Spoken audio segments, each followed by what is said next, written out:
Welcome to another edition of the Food Systems Podcast, brought to you by the Forum for the Future of Agriculture. My name is Mark Titterington, and for the next 20 minutes or so, I'm going to be talking with Shari Rogge-Fidler, the Chief Executive of the Farm Foundation in the United States. Shari, great to have you back with us in person in Brussels. I want to start by asking you, really as a voice of a farmer, you are a farmer yourself. Many farmers in Europe and in the US, Shari, there just is really some quite significant policy changes given the transition from one administration to the other. We've had a change here in Europe as well as obviously in the US. As you go into the new planting season in North America, what's the mood amongst US farmers right now? How they're feeling about the season ahead? Well, first, Mark, it's great to be back, and thank you for the invitation. And yes, as you've noted, it's a huge time of change, and I've been investing personally in really listening to our farmers across the U.S. So Farm Foundation has farmers from the East Coast to the West Coast, North, South, all different cropping systems, animal and crop protection, big and small farmers as well. So really over the last couple of months, I have been reaching out and having these important conversations.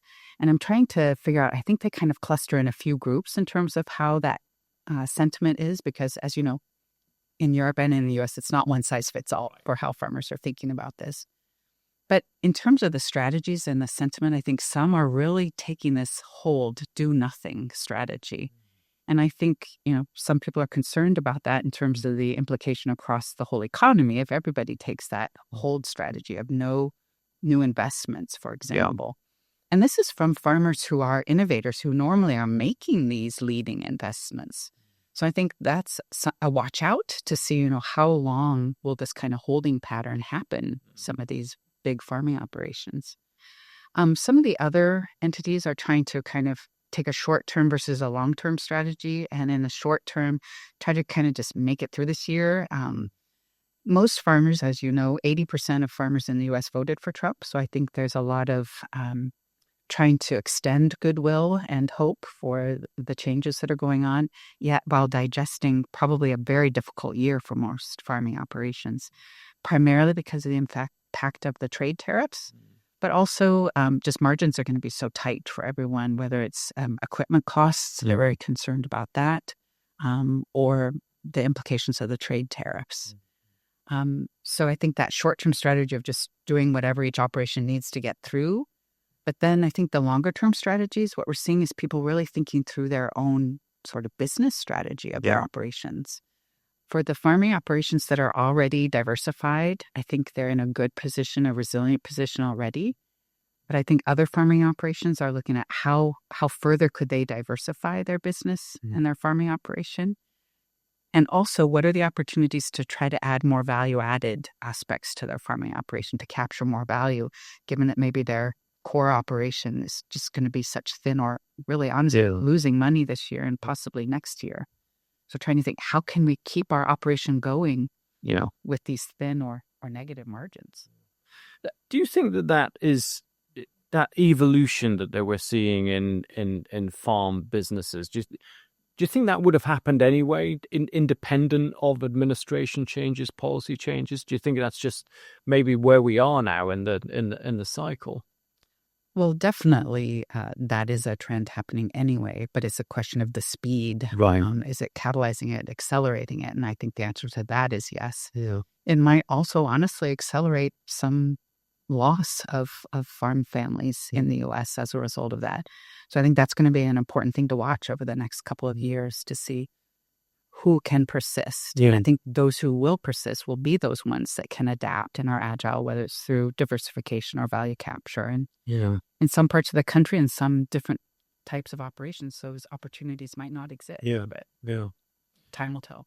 Well, in that context, Shari, I mean, we've worked together over a number of years now. Tell us a little bit more about Farm Foundation and how you're responding to those changes and what's on your agenda for the coming year and obviously why. So in the near term, Farm Foundation is keeping our current priorities, partly because one of our priorities has been trade and new markets. So trying to lean into that right now at this time to keep that conversation going, bring in evidence-based conversation and approaches to that particular area. And new markets has also been part of our priority. And I think that is critical, not just this year, but moving forward, whether it's new markets for trade or new markets for farmers to sell their produce and goods at.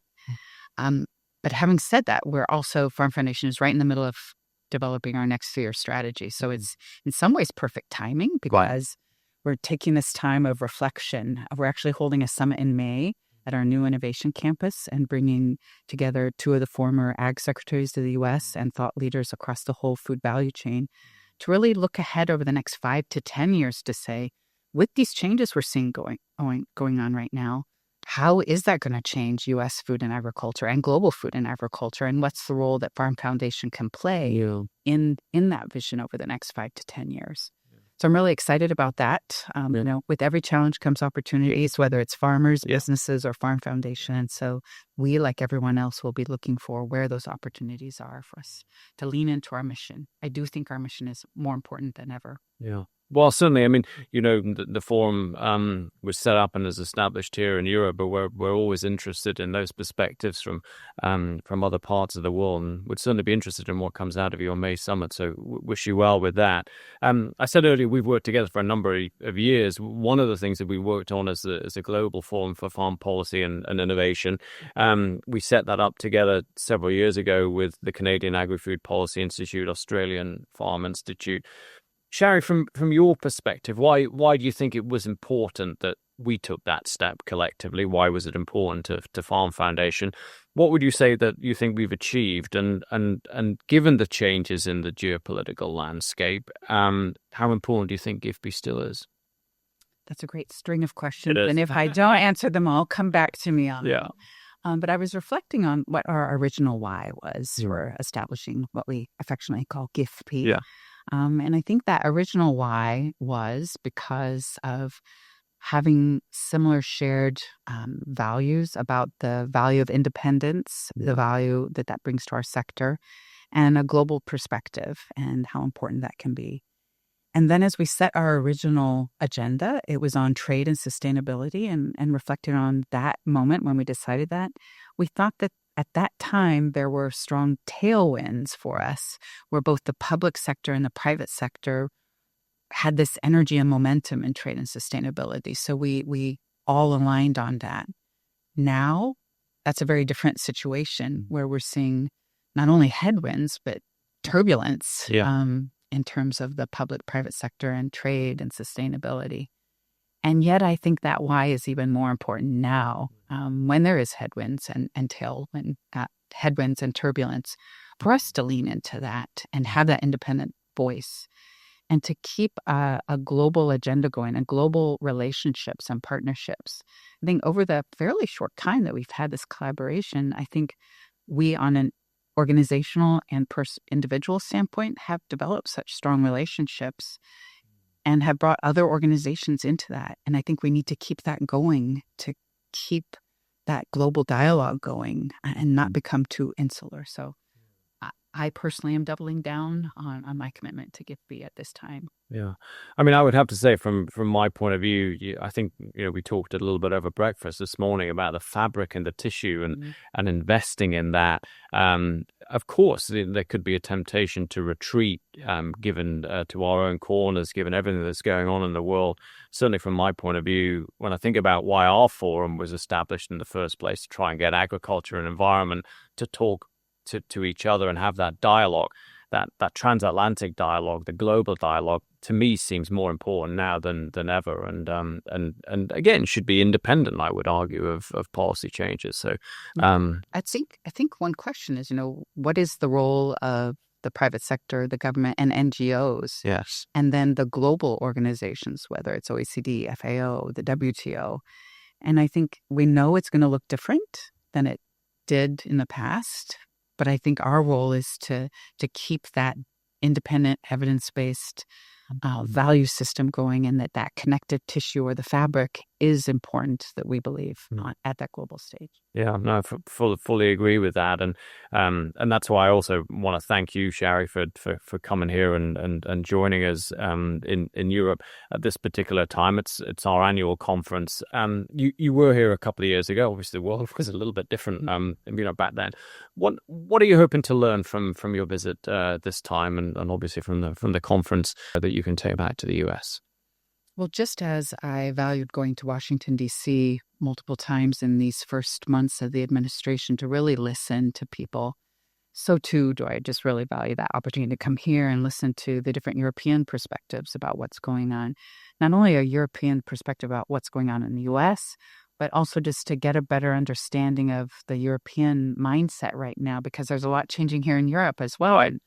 And to understand how priorities might be shifting, mindsets might be shifting, and to see what those implications might be. And I think conversations in person are different, where people can share a little bit more and more deeply than just reading a white paper afterwards.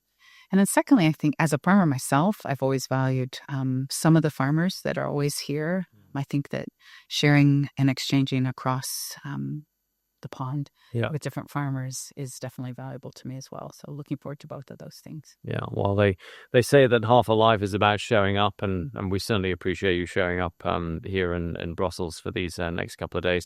Shari, always a great pleasure to talk to you and to have you with us, and appreciate our collaboration both bilaterally with the Farm Foundation, but also within GIFP. Thanks very much indeed for joining us today. Thank you, Mark. Great. Well, you've been watching another edition of the Food Systems Podcast, brought to you by the Forum for the Future of Agriculture. We hope you've enjoyed watching or indeed listening. Join us again next time.